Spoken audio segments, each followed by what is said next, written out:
bakal berhadapan jeung Gusti Allah bakal ditanya sabaraha umur maneh di dunia ku aing dibere cek Gusti Allah digunakeun naon umur sia digunakeun naon mata sia ceuli sia irung sia sunggut sia beuteung sia suku sia jeung leungeun sia dek lumpat ka mana ketika urang diadili ke hisab garana di hareupeun Allah dasar sarua tuh ulah sok mangpang meungpeung nah nu mantak ieu urang gunakeun fasilitas nu aya nu dibikeun ku Gusti Allah urang dibere ilmu pake ibadah ka Gusti Allah urang dibere wawasan urang pake ka Allah urang dibere jabatan pake ka Allah urang dibere harta urang pake ka Allah mantak naon jasa sarua atuh bakal paeh berhadapan jeung Allah. Assalamualaikum warahmatullahi wabarakatuh.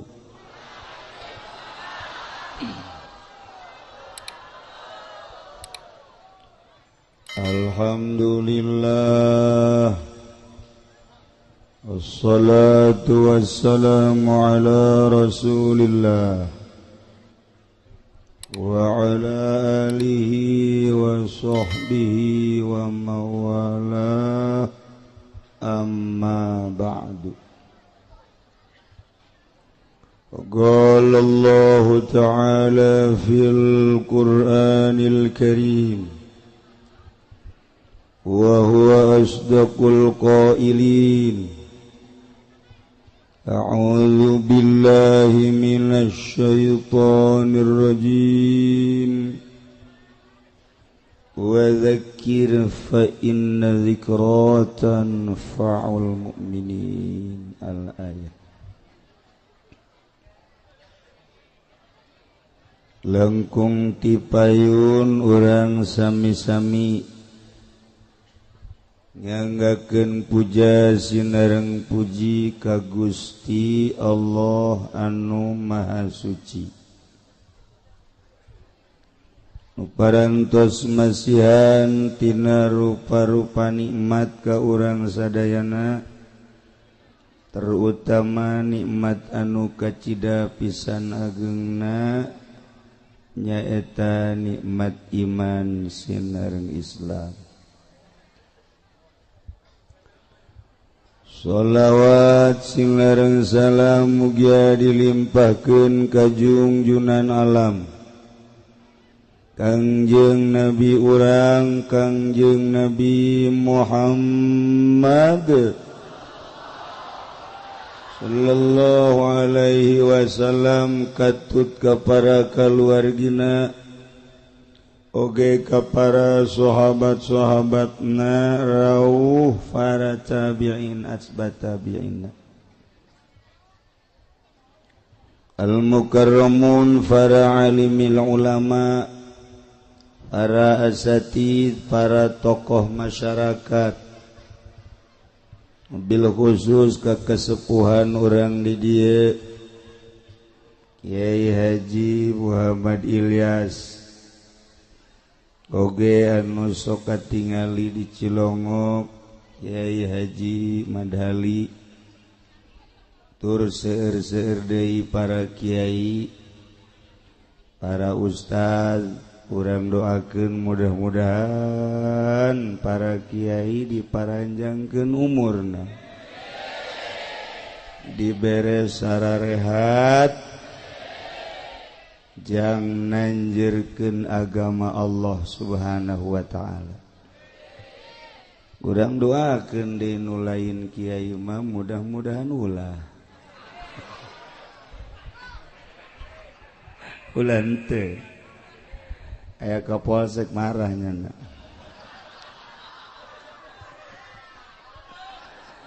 Aratur pemerintahanna, sipilna, militerna alhamdulillah katingali dina saha loba mengkeluk negara.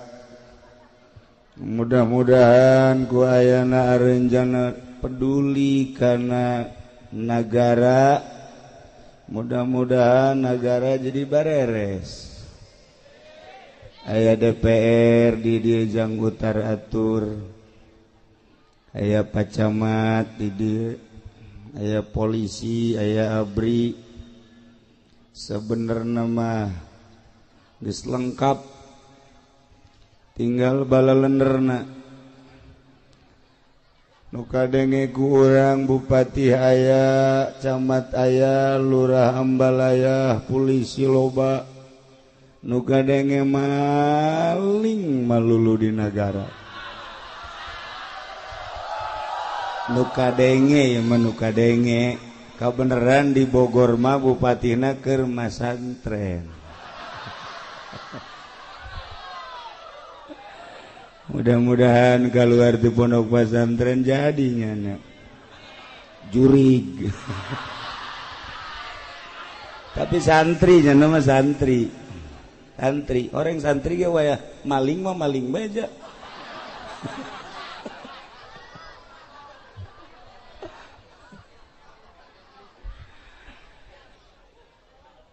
Panitia penyelenggara walimatul wakirah nudina sahaya alhamdulillah parantos ngundang urang khususna simkuring. Hampir-hampir simkuring ge ieu teu bisa hadir. Patali sareng kurang sehat. Nu kurang sehat mah lain naon suara. Ari awak mah sehat, bahkan lamun titah kawin deui sia. Ngan sora ieu. Mentek lalaunan urang ngajinya. Kalayan inayah ti Gusti Allah, alhamdulillah. Urang diciptakeun ku Gusti Allah jadi makhluk nupang mulya-mulyana. Nupang bagus-bagusna.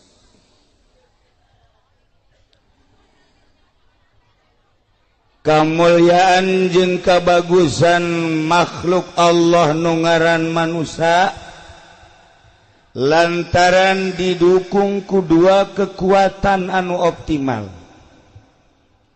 Hiji kekuatan fisik, nomor kedua kekuatan ruhani. Lamun manusia geus kabogaan dua kekuatan nu dua eta ngelehkeun malaikat. Kekuatan fisik manusia sangat menonjol. Menonjol dina harti kabagusanana. Resep jasa orang lamun ningali hiji awewe jangkung lenjang putih gelis.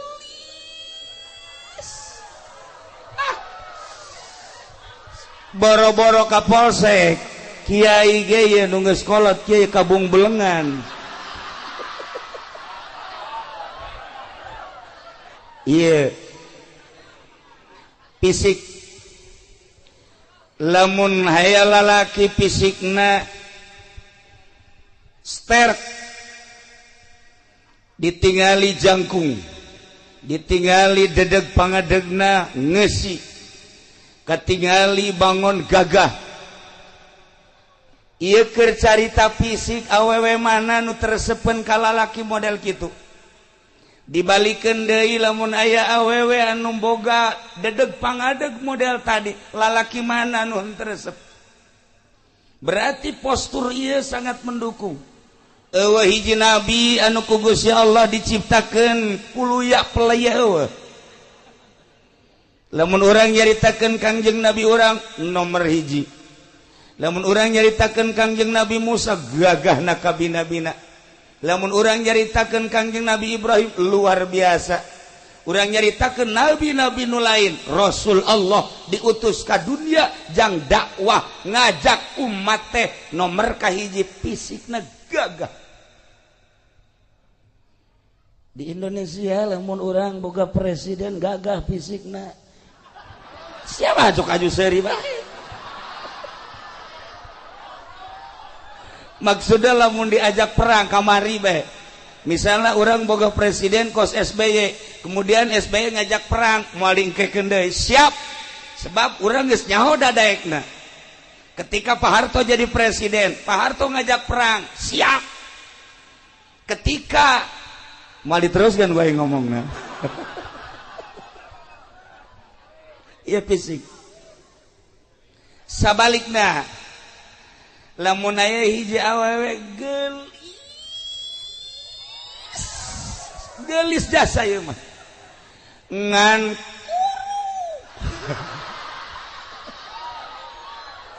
ieu mah keur carita gelis ngan kuru. Ulah nanya ka posek, ieu bae kiai. Yai.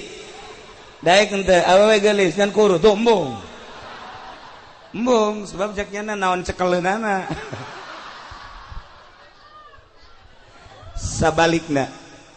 Sabalikna lamun aya lalaki kasep jasa, sanggesa kasep sugih jasa ngan bengek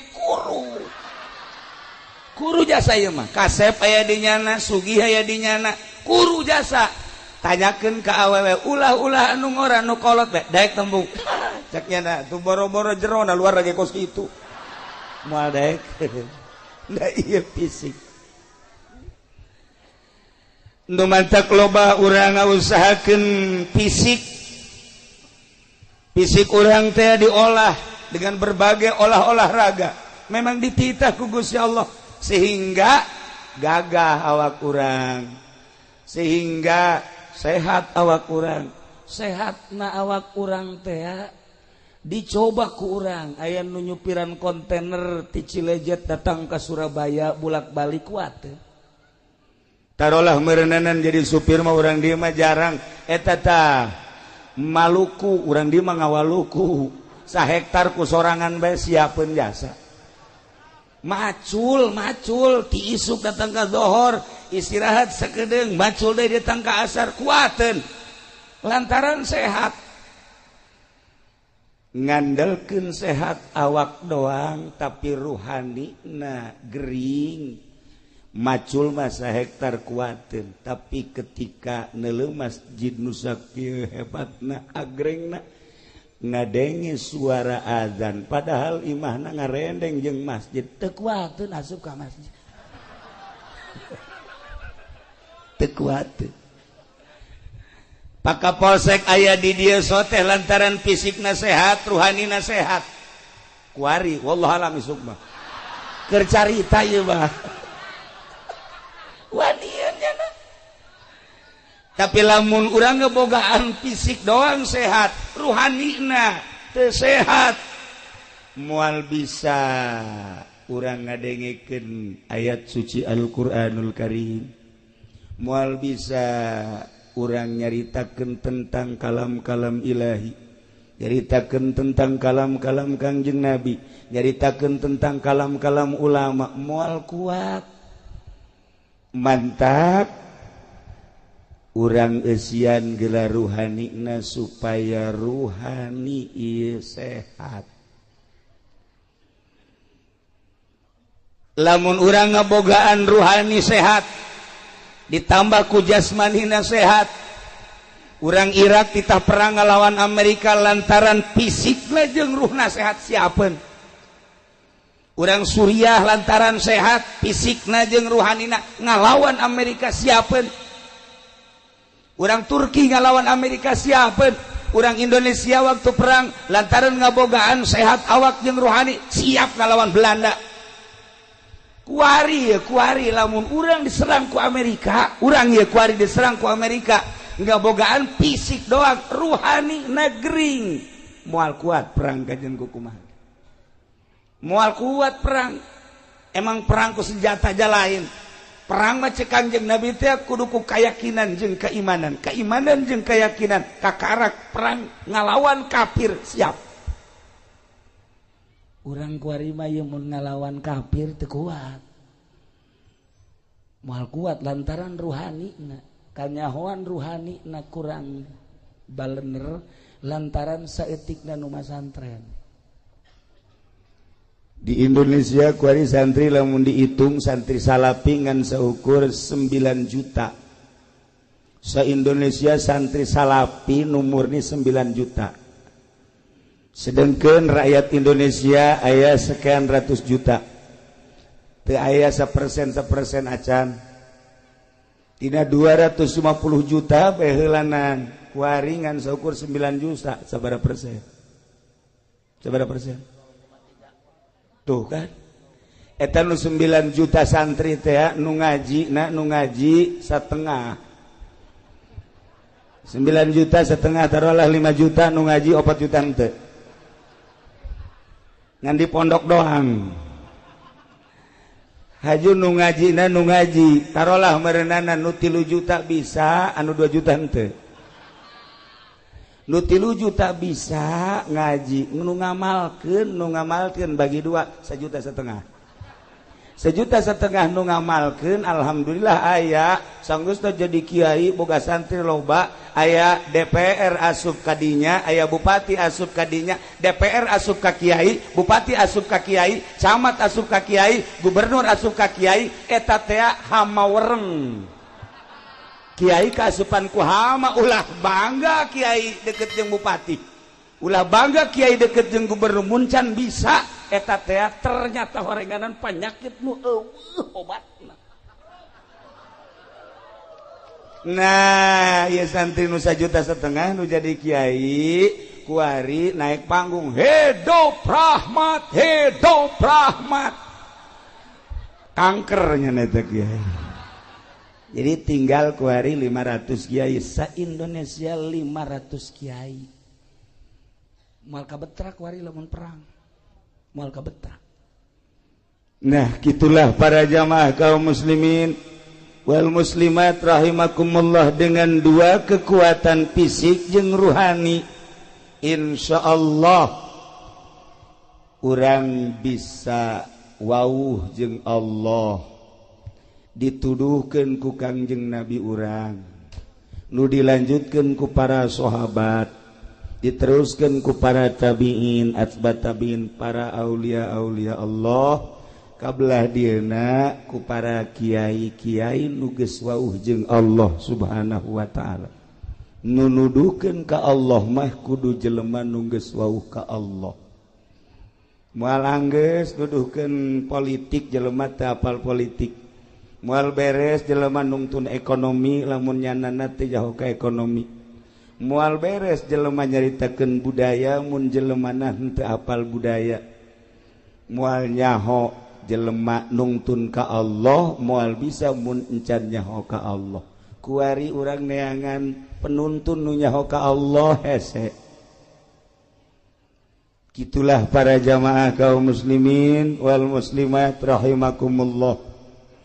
Ketika boga ruh kemudian ruh urang teu diurus sanajan awak urang sehat sanajan awak urang seterek ketika ruh urang teu diurus ketika ruh urang teu cager maka naon hartina ieu boga awak sehat lantaran ruhanina gering kanyahoan ruhanina gering kumaha kiai kanyahoan ki ruhanina gering mah kieu dahar mah gembul nginum mah loba nonton TV ti isuk datang ka zohor kuateun tapi ketika aya pangajian heuh ae bae ieu rohani negering ketika aya suara azan lain gegeraan ka masjid ieu rohani gering ketika aya siraman-siraman ruhani nyana henteu naon kitu ngaranna mencerna ieu rohani gering lamun ibu boga salakina gagah fisikna bagus tapi ruhanina ieu teu cager ketika ibu dikekepan ku salaki salakina tilok salat eta berarti ibu dikekepan ku nu boga ruhani na edan lamun ibu boga salaki teu salat eta rohna edan sebenarnya sarua salaki mun boga pamajikan teu salat eta ge sarua rohna edan jadi lamun pada teu salat nu edan jeung nu edan sedang tong kos kitu mah oh masalah nu edan jeung nu edan. Kula tadi salat maghrib rencanana di dieu lantaran aya tamu heula akhirna setengah genep berangkat salat di Al Amjad. Perkiraan kula di Al Amjad salat pasti rame. Hiji masjidna agreng, dua di kota. Begitu datang kadinya langsung sawara wudu langsung kula naik ka luhur. Imamna suarana bagus, wawuh kula ge imamna. Makmumna dihitung aya genep. Salat maghrib tadi di Al Amjad genep, imam makmumna genep, jeung imam 7. Masya Allah teh nyampe 10 aja. Ya Allah ya Rabbi, daya berarti kan gering eta ruhanina. Lamun urang carita awak supaya sehat gampang. Awak supaya sehat aya dokterna nyaritakeun tentang vitamin, tentang obat dan lain sebagainya. 4 sehat 5 sempurna geus teu aneh deui. Tapi ketika ruhani urang nu gering, ieu kudu ka mana ieu? Awak urang di mana-mana sehat, ngadahar naon bae geungeunah. Ngadahar jeruk karasa mun amis-amis mun hasem-hasem. Ngadahar apel karasa mun amis-amis mun hasem-hasem. Ngadahar sayur dan lain sebagainya sehat karasa ngeunah jeung teu ngeunahna. Ruhani urang ge ruhani urang. Makananana ieu adalah salat, makananana zikir, makananana tasbih, makananana tahlil. Nah, ketika awak urang diajak salat teu daek, diajak maca Quran teu daek, diajak zikir teu daek, berarti ieu ruh gering. Eta ruh teh gering, geus teu kudu nyaritakeun ka saha bae mah ka urang bae heulanan. Hei awak, sia si ieu saminggu samingguna ieu sabaraha juz sabenerna ieu sia kabeuki sia. Tanya roh urang. Sajuz apakah 2 juz saminggu? Tanya. Roh. Ari sia beuki henteu si maca Quran? Henteu. Maca tasbih? Henteu. Zikir? Malah ulama mun zikir puyeng jagjana. Iya berarti roh teh gering. Ahli-ahli Allah kan bakal nyaho. Sakumaha dokter nyahueun ka jelema. Ieu teh sabenerna mah influenza. Ieu teh gering teh darah tinggi. Ieu teh gering teh kencing manis. Ieu teh gering teh nyahueun dokter fisik teh. Sarua dokter ruhani ge nyahueun kana ruh-ruh anu garering nu araredan. Bisa nebak sebenarnya nama misalnya kiai eta si kapolsek rohna edan apa henteu kukula ditelau katebak kukula bae. DPR misalnya eta rohna sebenarnya edan gering apakah nyana sehat nyaho kula mah. Bener kula mah. Wajon ngomong dalil ka kaler ka kidul ka wetan ka kulon atuh dokter teh nyahoeun ieu gering ieu sehat ieu gering ieu sehat. Atuh kiai ge nyahoeun. Ieu mah kiai gering ieu mah kiai sehat atuh nyaho. Sanajan di kopeahan, di udeng-udengan, gering mah gering bae. Aduh cenah kiai ulah sok kitu, aing mah deuk kitu bae aja.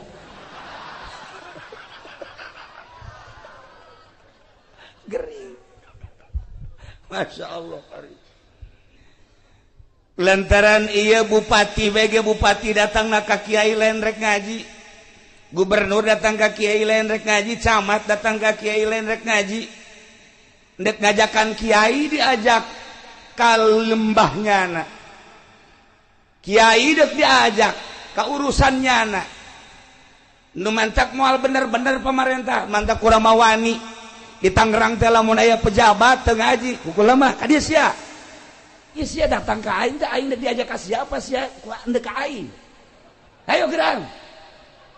Kula mawani. Lamun aing dek diajak ka sia, sabaraha duit sia endek merena ka aing. Tuh, tungtungna mah akur bejeng urang dieu. Lamun teu wani kitu mal beres-beres. Nu mantak alhamdulillah PNS Tangerang mah ngaraji, camat nu ngaraji lain saeutik, lurah ngaraji lain saeutik. Alhamdulillah Jakarta ngaraji lain saeutik. Cuman DPR Bogor doang nu teu deuk ngaji goblok. kade itu ini dia mah ngaji ini dia mah nementek bupatina ka kula mah sieun di Tangerang sebab kula mah carekan bae bupati los namun gelut-gelut tapi duaan bawa budak mah nya mah gelut keur carita yuk urang babarengan ja DPRG engke mah pae ja bupati ge engke mah maot ja gubernur engke mah modal presiden mah geus lain modal koit kiai sarua koit besi ka aing ditangkap sia ka presiden koit kiai ge koit goblok sarua pada pae koit nah ketika pae awas awak nu ieu roh nu ieu nu bakal berhadapan jeung Gusti Allah bakal ditanya sabaraha umur maneh di dunia ku aing dibere cek Gusti Allah digunakeun naon umur sia digunakeun naon mata sia celi sia irung sia sunggut sia beteung sia suku sia jeung leungeun sia dek lompat ka mana ketika orang diadili ke hisab garana di harapan Allah da sarua tuh ulah sok mangpang meungpeung nah nu mantak ieu urang gunakeun fasilitas nu aya nu dibikeun ku Gusti Allah urang dibere ilmu pake ibadah ka Gusti Allah urang dibere wawasan urang pake ka Allah urang dibere jabatan pake ka Allah urang dibere harta urang pake ka Allah mantak naon jasarua atuh bakal paeh berhadapan jeung Allah mantak wali Allah mah engke berhadapan jeung Allah isin amat maning kuari urang bisakeun berhadapan jeung Allah waliullah mah kitu diuli kumaha ye sangkan ke di hareupeun Allah teh aman kuari bae urang cari aman menghindar heula ti makhluk dengan modal ilmu menghindar heula tina dunia lantaran deka Allah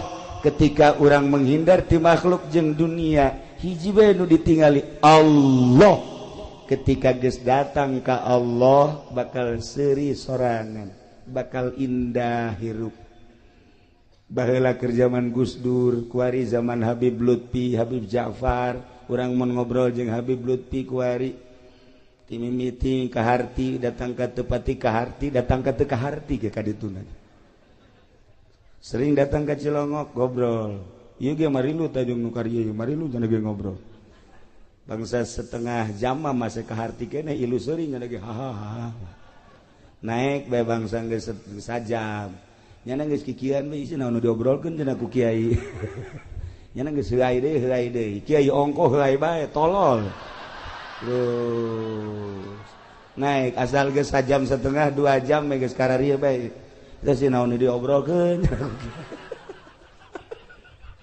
teu karti ju geus beres teh geus beres geus balik ka Habib Lutfi biasa jam 3:30 balik lah naranya ka kula kiai ai tadi si obrolan anak harti ai geus saruan teu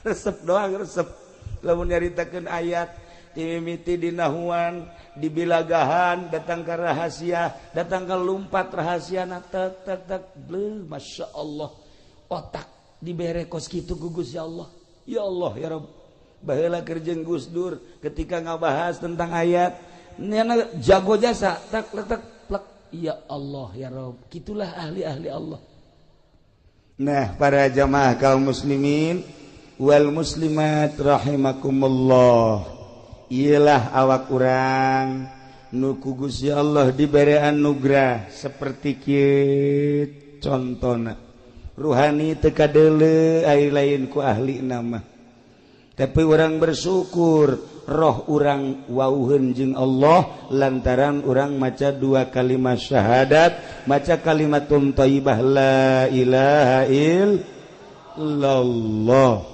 cukup sakitu ge ku maca syahadat maca la ilaha illallah paeh surga beuh mantep biasa teu kudu salat cenah kiai dek salat teh henteu pokona asal maca la ilaha illallah surga wah tuh kos kitu mah cenah teu kudu salat atuh lolos aing mah teu ditahan salat nu penting mah asal maca la ilaha illallah ka surga sakitu bae engke cenah eta di akhirat aku mah itu urusan di akhirat aku mah sia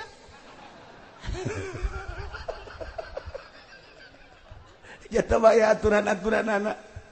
Nah, urang kuari dibere ilmu ku Gusti Allah, macem-macem nu aya di otak urang. Ketika urang neuleuh lapangan lega, kemudian aya gawangan, ilmu urang nanya ka urang, cak urang teh ieu eta si paranti naon mun urang neuleuh lapangan aya gawangan, ditanya ku urang ari eta tempat paranti naon, jawab pasti paranti maca sholawat. Tuh seri berarti pinter kan? Lain paranti main bola. Ketika orang berangkat deui ningali euy kantor balai desa, wah iya di dieu lah berarti aya lurah, di dieu lah aya RW, aya RT, tempatna di dinya. Ieu kantor balai desa. Bertanya-tanya kan di otak orang, aya teh si tempat naon sih kantor balai desa? Oh, paranti maca Quran. Gideg lain berarti kan. Paranti ngurusan SPPT. Lompat deui urang ka kota, ka Bogor, aya dinya kantor DPR. Weuy. Bertanya-tanya di benak hati urang, aya eta kantor DPR teh paranti naon eta? Beuh paranti zikir. Cakate urang lain. Paranti naon? Ngurusan rakyat. Maksudna ngurusan rakyat geus ulah diteruskeun sia nu nyaho. Otak urang teh leumpang. Ketika leumpang deui ningali aya bangunan di dinya majelis taklim. Oh, iyalah tempat paranti main gapleh ya. Lain. Otak urang jalan leumpang. Lain paranti ngaji. Lewat deui ka ditu. Wow. Kapolsek. Kapolsek mah iyalah tempat polisi di jerona setan jeung jurig belum ditangkepan kan kunyana aya jurig tangkap, setan tangkap, asupkeun ka dinya. Penting nyana mah kuat berhadapan jeung setan jeung jurig sebab nyanana pernah jadi setan. Mata kuat nyana mah tuh. Oh masalah. Itu urang lewat polsek. Nyaho orang. Nah, ketika orang lewat ningali bangunan seperti ieu, benak hati orang bertanya-tanya, aya eta si bangunan naon? Oh, masjid. Tanya deui, paranti naon sih eta masjid? Wallahu alam, goblok sia. Teu nyaho ka masjid. Tanya otak urang teh tanya, ieu teh bangunan naon? Masjid. Paranti naon? Bejana mah paranti salat, bejana. Urang emang nu mentak bejana. Aing can pernah kadinya. Jadi setiap neuleuh naon bae leumpang otak urang. Nu mentak lamun di nagara ieu teu rapi-rapi bodoh. Lantaran otak urang leumpang. Setiap neuleuh naon bae ge leumpang. Ieu naon peruntukanna naon, ieu naon peruntukanna naon, ieu naon peruntukanna naon, atuh leumpang. Nu mantak urang dititah tafakur ge dina ilmu thariqah teh aya khidmat, aya tafakur, aya zikir, aya muraqabah, aya muhasabah. Eta teh jang minterkeun diri supaya wauh jeung Allah. Urang teh bakal pinter geura ge.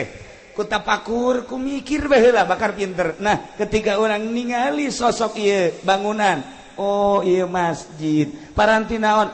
Paranti ibadah ka Gusti Allah.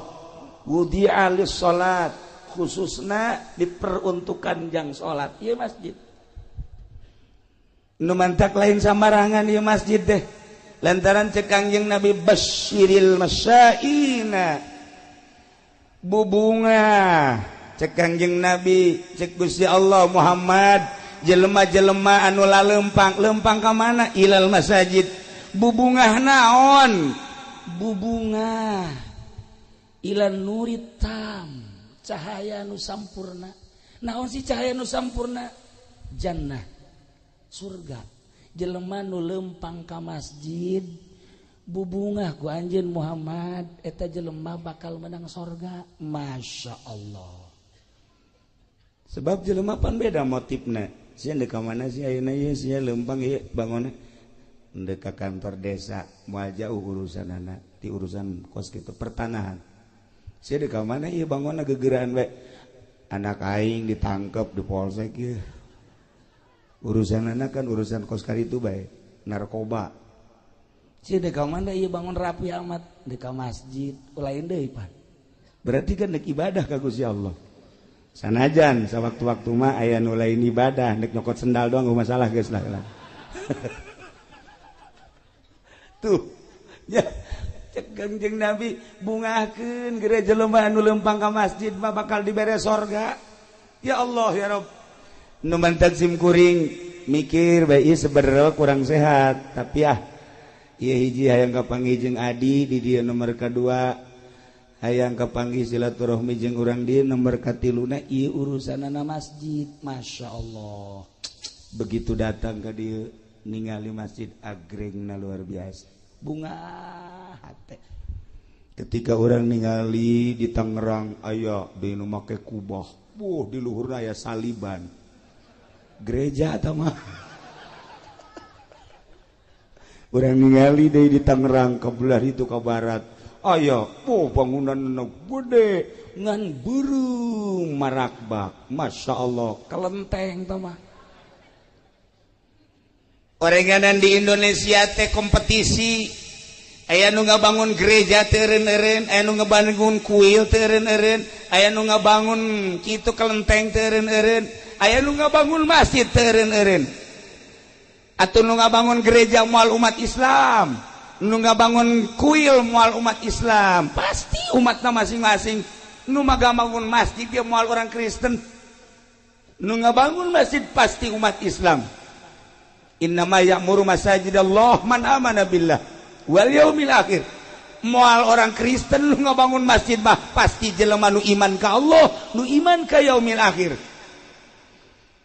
wa aqamas shalah jeung nu ngadirikeun shalah wa ataz zakah iyalah jelema asal daek ngabangun masjid berarti deuk nembongkeun iman nu aya di dadana sebab cek Kangjeng Nabi al-masajidu buyutullah masjid adalah imah Allah tudi'u li ahli sama caang jang ahli langit kama tudi'u sakumaha caangna nujumus sama li ahli ardi lamun malaikat nu aya di alam malakut di luhur ningali kahandap kieu loba nu cararaang eta teh masjid-masjid jeung musola-musola sakumaha urang lamun urang ahli bumi ningali ka langit begitu ningali ka langit loba bintang-bintang urang ningali ka langit loba nu caraang di luhur langit bintang-bintang malaikat neuleuh ka handap loba nu caang ieu adalah masjid-masjid malaikat turun neuleuh cacaang ka masjid blek culek-celek malaikat mana imamna ya di deuleu mana muadzina cek malaikat di deuleu mana makmumna malaikat turun di luhur ya Allah cek Kangjeng Nabi tudiu li ahli sama ieu masjid teh nyaangan ka ahli langit turunnya na matak ulah kaget lamun urang salat sorangan di masjid jam 1 jam 2 di dieu salat sorangan sholli Allahu akbar engke aya nu ditukangan urang nyana milu Allahu akbar ulah kaget eta teh malaikat milu jeung urang Allahu akbar nyana ge Allahu akbar urang geus rada empot-empotan isi malaikat apa nu tadi disolateun teh ye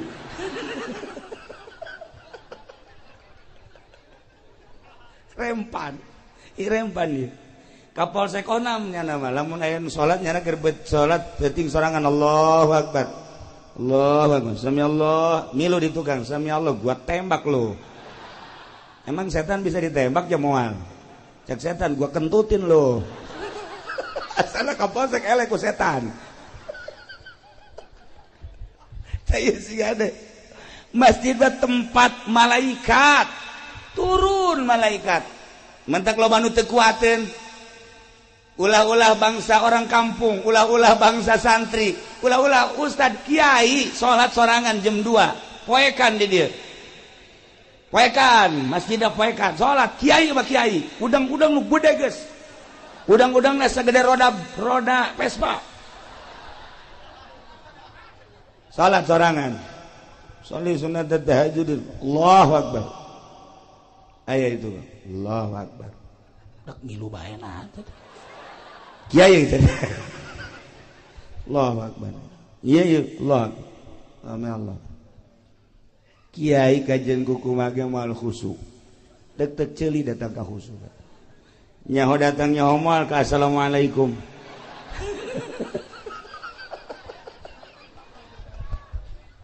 kunaon eta nu mantak sieun lantaran teu senyawa itu mah malaikat makhluk nu halus makhluk nu lembut latif makhluk anu suci nya nama teu pernah maksiat urang mah makhluk nu kasar makhluk anu urang mah murokab makhluk anu bungkeulekan bari jeung urang mah loba maksiat ketika urang nu loba maksiat dibarengan dibaturan ku malaikat nu tilok pernah maksiat mal kuat urang mal kuat kajen kumaha ge tapi ketika urang nanggeus teu maksiat Kangjeng Nabi jol malaikat Jibril wawuheun Kangjeng Nabi Musa jol malaikat Jibril wawuheun Kangjeng Nabi Isa jol malaikat Jibril wawuheun kitu kene urang lamun geus wau jeung Allah jeung malaikat wau datang malaikat atuh teu sieun teu naon sakumaha dukun lantaran jana babarengan jeung jin malah jin diondang pan kunyana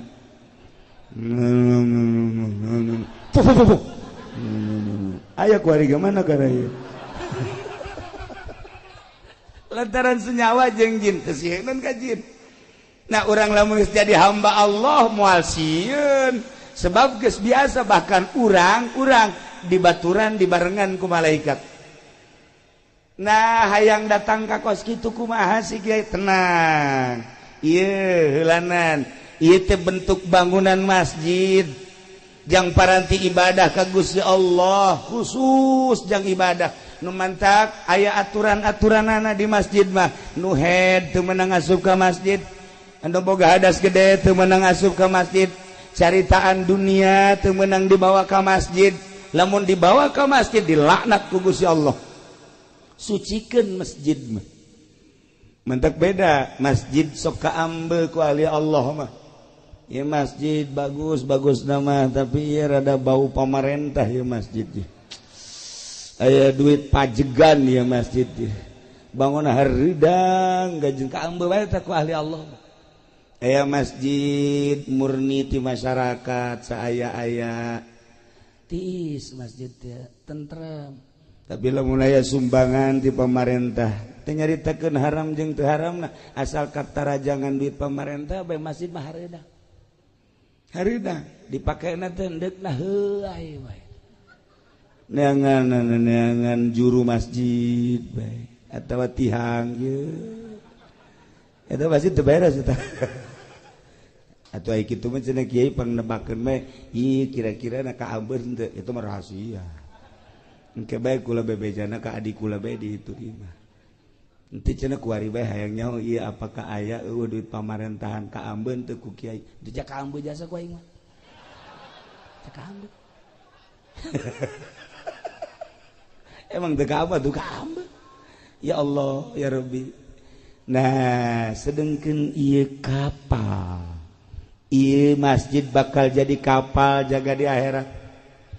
Ketika urang dieu engke digiring di mahsyar sanggeusna digiring ditimbang amal nu amalna bagus mah langsung sorga nu amalna kurang bagus ye cicing heula di sisi neraka sanggeusna cicing di sisi neraka malaikat nanya hei urang mana ieu si lejet pimpinan saha Ilyas Haji Iim Imadudin adik kula cek malaikat dia kamarana cicing di dia lain ka neraka bae embung panas atuh geura ka sorga teu kadeuleu jembatanna Atuh sih ada kamarana ieu. Nyaho kemana meureun. Tidinya aya kapal ngung. Nah, masjid ternyata bakal jadi kapal. Aya merekna dirinya kapal naon ieu ngaranna? Al-Hijriyah. Wow, kapal Al-Hijriyah Cilejet. Jelema aya di panitiana. Tenanglah. Teu bisa sembarangan asup. Anu gede naon kitu nganyumbangna ti heula bangsa nu 100 juta 50 juta ti heula rombongan 10 juta masuk sada pinuh tah masjid rombongan 5 juta rombongan 1 juta aya ditungtung rombongan anu 500 nangkel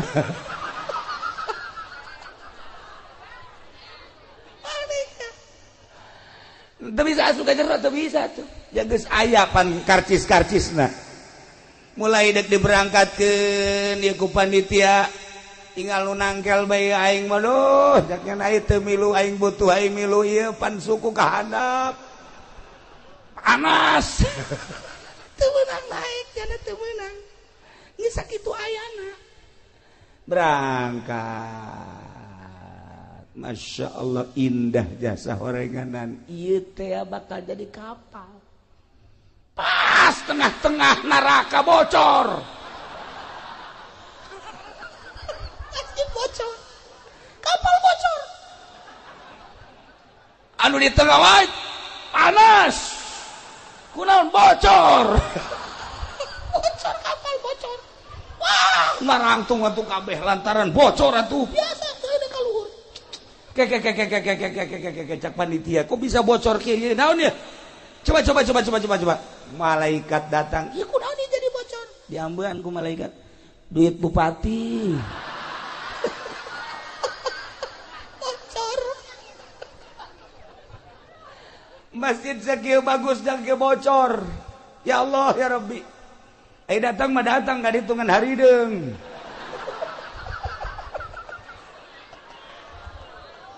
Gusti Allah lagu. Nah iya urang lamun nyaritakeun padu jadi masjid teh gampang. Padu indah agreng gampang, tetapi nilai ruhanina. Lamun manusia aya jasadan, aya fisik, aya ruhanian. Buah ge. Urang mun nyaritakeun buah nu mantak urang titah ngadahar buah lantaran aya ruhanina di dinya teh. Aya enzim nu aya terkandung di buah. Ketika ku urang didahar enzim eta lah anu bakal jadi nyehatkeun ka awak urang teu kadeuleu tah mah ruhanina teh tegarana masjid ge sakadar jadi mah gampang bae proposal terus bae diaben-abenkeun tetapi ruhanina masyaallah lamun baheula zaman almarhum abah kula aya tamu ti seberang ti Aceh tamu terus ka Merak ti Merak langsung ti mana ka Merak jadi tuh heula ti Bakauni ke Merak ti Merak nyana dek lempang ka Cilongo ka Abah lempang begitu lempang dek salat ti Merak keneh dek salat masyaallah ku Gusti dibukakeun hijab asal nyana ka masjid sakitu agrengna masjid kadeleuna loba kotoran tai teu jadi nyana berangkat deui aya mushola bagus begitu asup ka mushola pinuh ku tai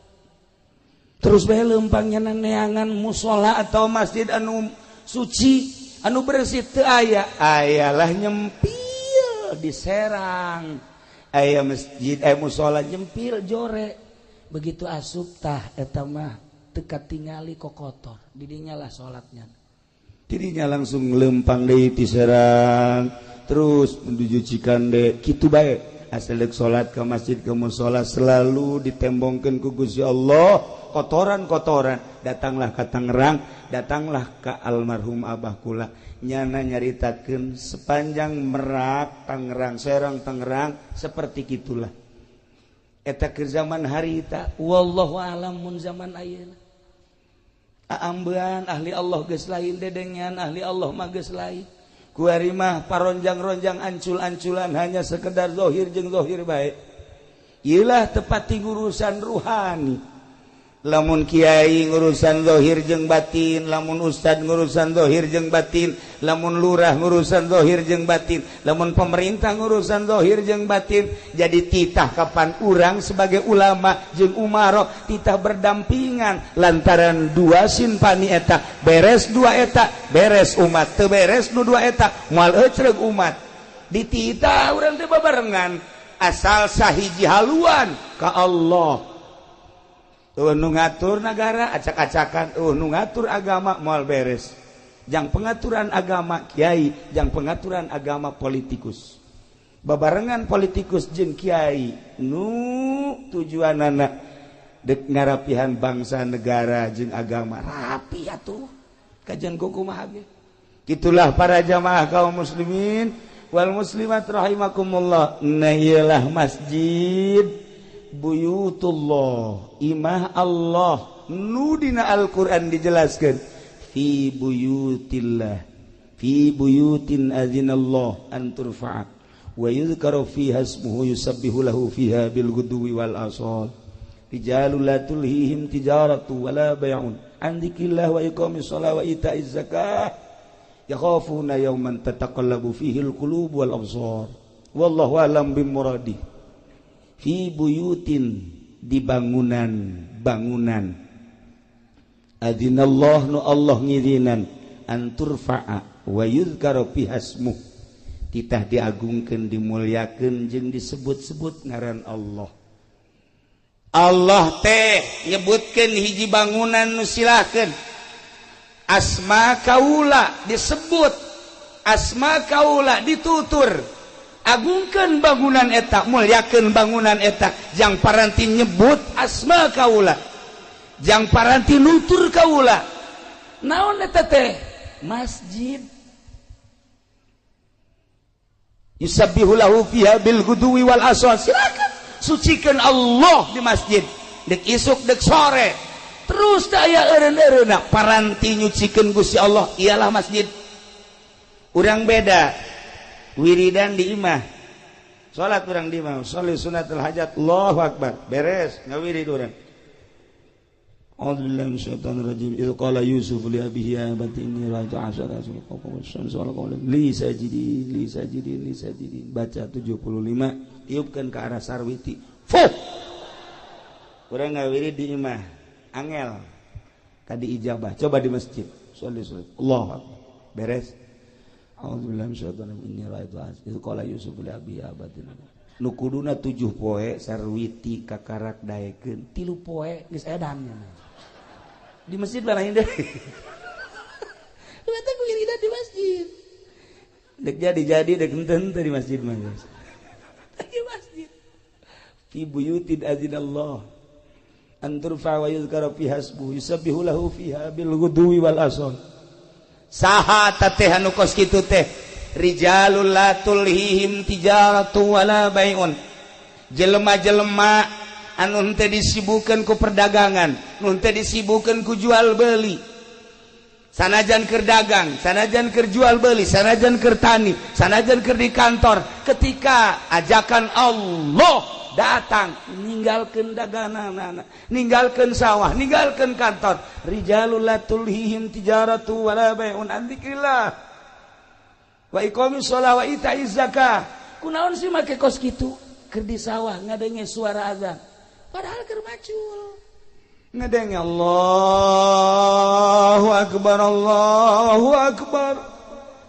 cak petani pacul hampuranya maneh hendek disimpen heula di galeng titip ulah ka mana manehnya cak pacul lainnya mah ka mana cicing cak pacul di ka mana salat polisi di kantor Allahu akbar periwit ditendang ngampura heula periwit cak periwit di ka mana panggilan Allah leuwih mulia batan maneh mangga tuh kan di DPR Allahu akbar tinggalkeun kantor dek ka mana cak kursi teh keluar dek naon dahar beda DPR malah ini ke masjid. Atuh beres di DPR. Ya Allah, ya Rabb Gusti Allah doaku. Iya masjid. Rijalul la tulhihim tijaratun wala bay'un an dzikrillah wa iqamis shalah wa itaiz zakah. Kunaon sih make jeung kedak amat ka masjid? Komo ustad mah santri kiai asal azan masjid, asal azan masjid.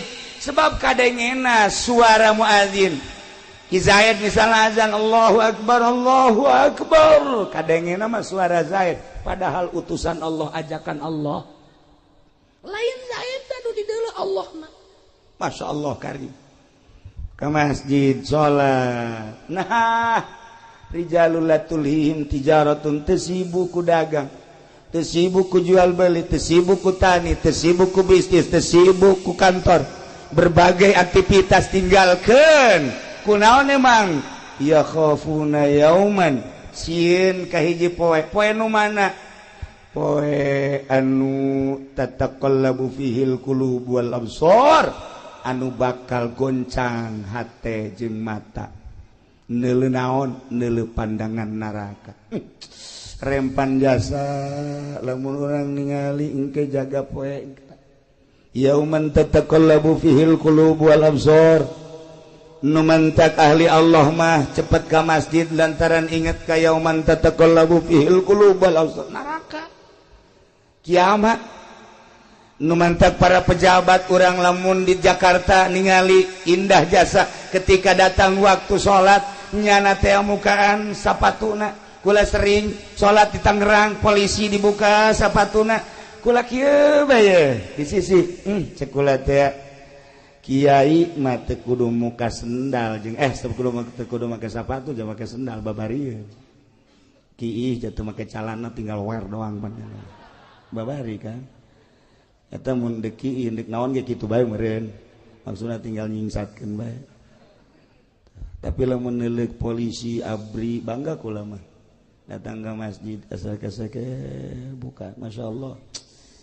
Ieu lamun eueuh imanan nya moal daek ka masjid aya imanan sanajan di dieuna aya balokan aya bintangan tapi tetep bae awak sakadar awak lah dek disujudkeun ka Gusti Allah pan hebat. Nah ieu lah istimewa jasa kunaon eta polisi nu daek salat inget ka yauman tataqallabu fihil qulub eta abri nu daek salat inget ka yauman tataqallabu fihil qulub eta pedagang nu daek salat inget ka yauman tataqallabu fihil qulub wal absar ngeri engke jaga naon hartina ieu jabatan naon hartina ieu kakayaan naon hartina ieu kemuliaan lamun ke di akhirat kan sakadar jadi beuleum neraka tinggalkeun salat. Masya Allah indah jasa tinggal orang ngaba bener sholat nu rapi jangan ngaba bener sholat mal aya di SD pernah di SD di Pagahan sholat nu rapi di SMP beuki SMK beuki tawuran kabelah ditu SMA mal aya sugan di Trisakti aya ngaberesan sholat di UGM sugan ngaberesan sholat mal aya di UIN atau guruna teu barisan salat maksudna salat nu asli anu tanha anil fahsai wal munkar sekedar kuka mah ambal aya salat leuwih.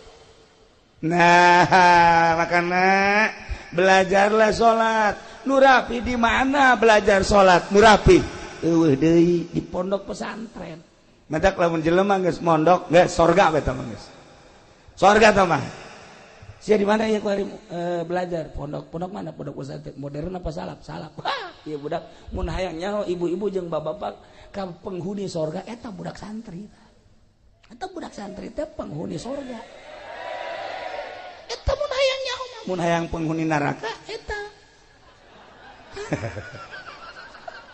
nu teu salat tuh ieu kuat gabeberes salat dimimiti nyaritakeun caina kemudian syaratna jeung rukuna kemudian kabelah dituna terus dirapi datang ka indah nu mantap kaya jelema seorang sufi dahar nginum dahar nginum kuari geus eueuh jang dahar aya ge hiji-hijina baju dijual kunyana saenggeus dijual ayalah nu meuli alhamdulillah pake dahar duit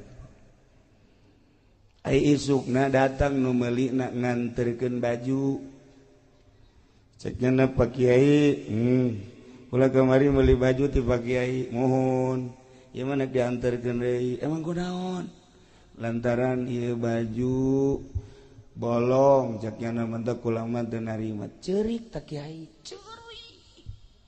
ceurik lain lalagaan datang ka teu bisa diperepe ceurik teh ceurik we datang ka teh nu meuli Kiai hampura ieu mah dianterkeun bae tapi duitna mah teu kudu dibalikeun buki ceurik bae cipan Kiai kudu kumaha ieu ceurik Kiai hampura ieu mah baju mah cokot bae ku Kiai duitna mah kajen teu kudu dibalikeun beuki ceurik bae ditungguan guna geus aya sajamna kakara kreda Kiai hampura ieu mah baju lantaran teu kapake ku kula dibalikeun deui ka Kiai duitna teu kudu dipulangkeun geus bae ridho ceurik deui Kiai pan ceurik bae iki ceurik bae ditanya Kiai nu mantak ceurik kunaon sih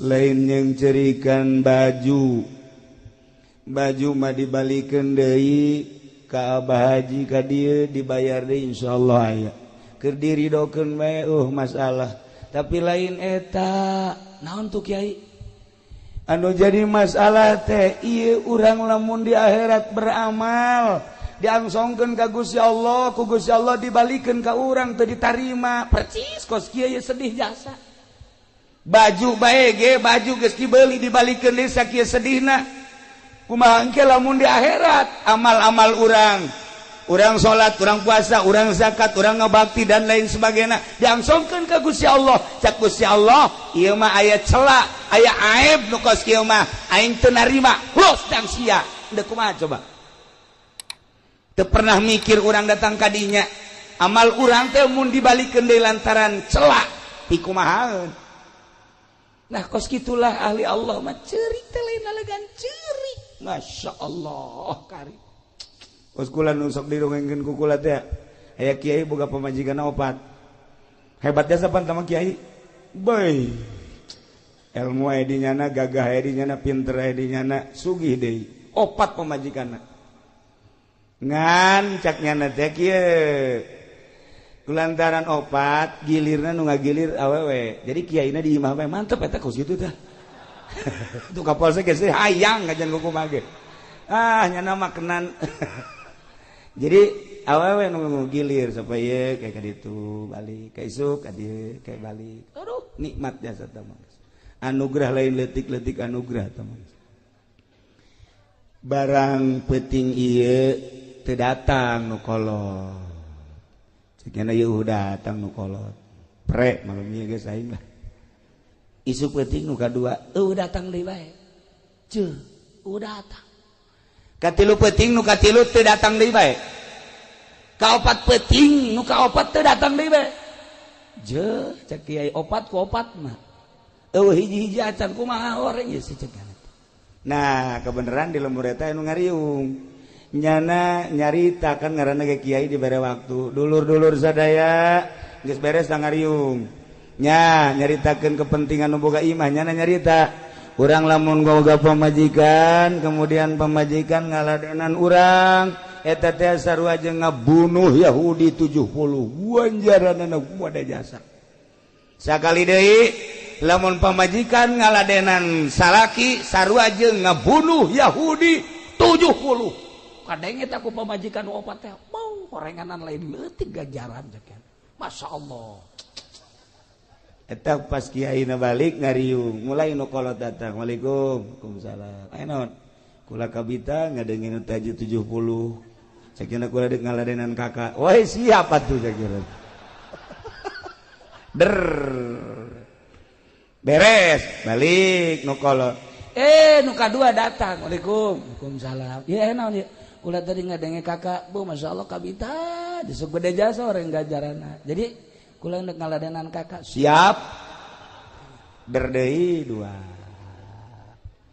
geus beres dana balik tilu katilu datang deui Assalamualaikum Waalaikumsalam aya naon ieu kula kabita jasa ganjaranna tadi sarua jeung maehan 70 kula ge hayang deui atuh siap geus rada leutik siapna siap geus beres eta nu katilu nu kaopat ka subuhnakeun datang Assalamualaikum ya aya naon kula kabita ku ganjara aduh atuh ieu mah lain ngabunuh Yahudi aing nu paeh